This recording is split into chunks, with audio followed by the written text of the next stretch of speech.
Bismillahirrahmanirrahim. Assalamualaikum warahmatullahi wabarakatuh.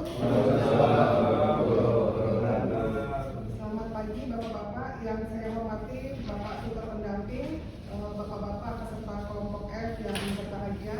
Izinkan saya pada kesempatan pagi hari ini mempresentasikan KKA dengan judul Implementasi Wawasan Nusantara sebagai Basis Perilaku di Lingkungan Ormas Perempuan guna menyongsong Indonesia Emas tahun 2045.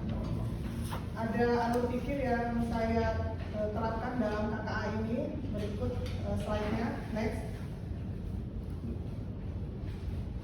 Selanjutnya latar belakang yang melandasi mengapa saya ingin menulis tentang implementasi wawasan Nusantara sebagai basis perilaku di lingkungan ormas ini, karena menurut saya ormas itu adalah suatu lingkungan di mana di situ disemaikan benih-benih pimpinan yang akan mengisi posisi-posisi penting di tahun 2045.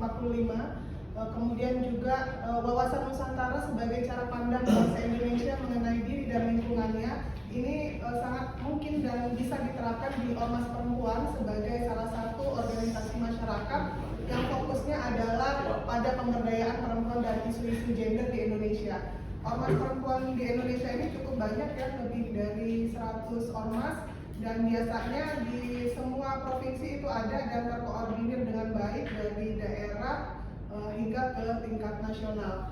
Kemudian beberapa contoh ormas perempuan ada misalnya Kowani, BNIW, Al-Hidayah, kemudian Muslimat NU, Aisyah, Kohati, Kopri, dan lain sebagainya.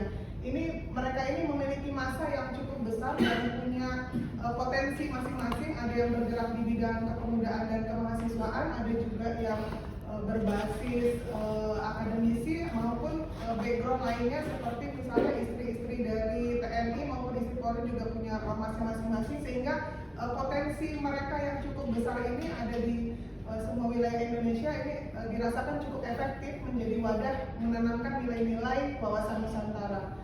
Nah, kemudian latar belakang selanjutnya, keterlibatan ormas perempuan untuk mendorong sosialisasi nilai-nilai wawasan Nusantara sebagai basis perilaku bagi masyarakat dan calon pemimpin nasional. Ini bisa menjadi kontribusi nyata dari ormas perempuan untuk mendorong penguatan konsolidasi demokrasi menuju Indonesia Emas tahun 2045.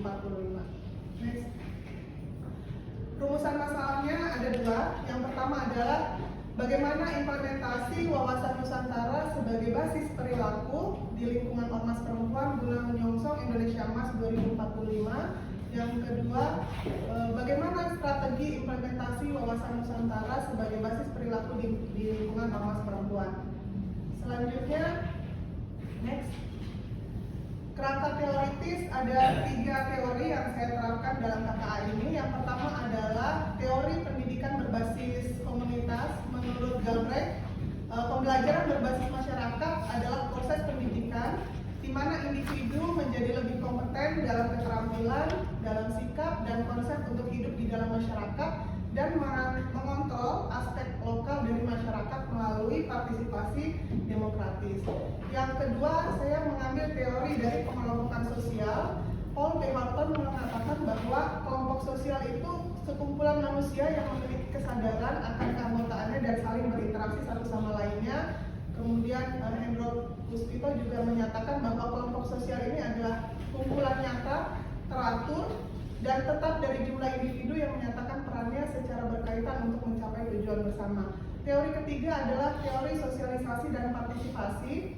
Ini menurut Paul Allenbeck, sosialisasi politik adalah proses di mana individu ini mempelajari nilai-nilai baik itu politik dan perilaku politik yang diperlukan untuk berpartisipasi dalam kehidupan politik.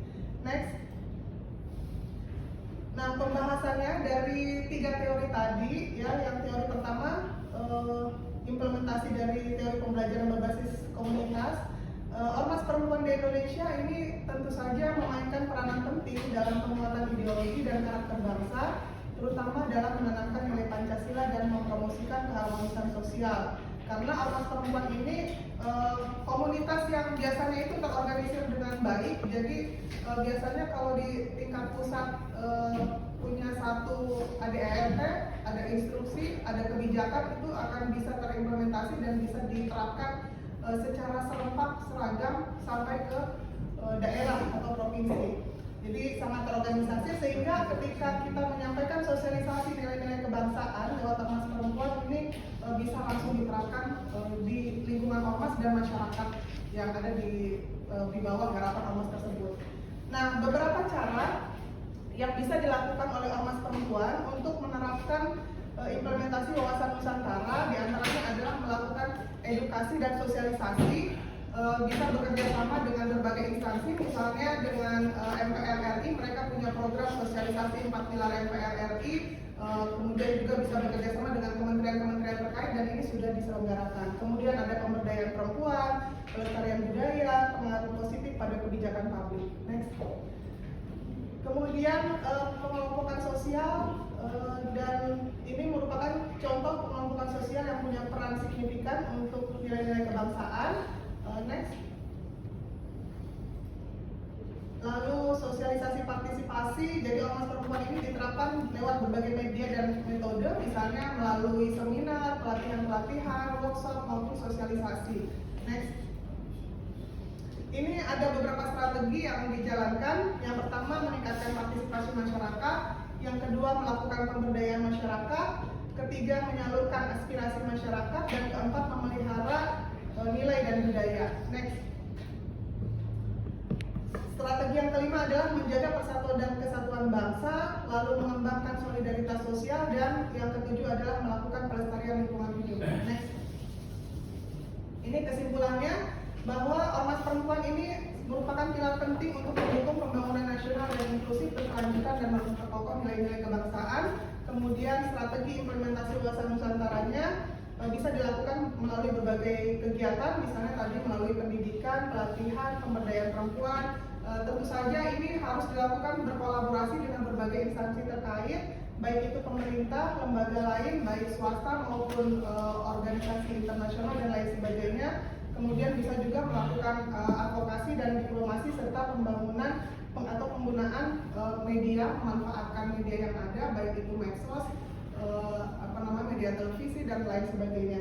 Demikian yang bisa saya sampaikan. Terima kasih atas kesempatannya. Assalamualaikum warahmatullahi wabarakatuh. Waalaikumsalam warahmatullahi wabarakatuh.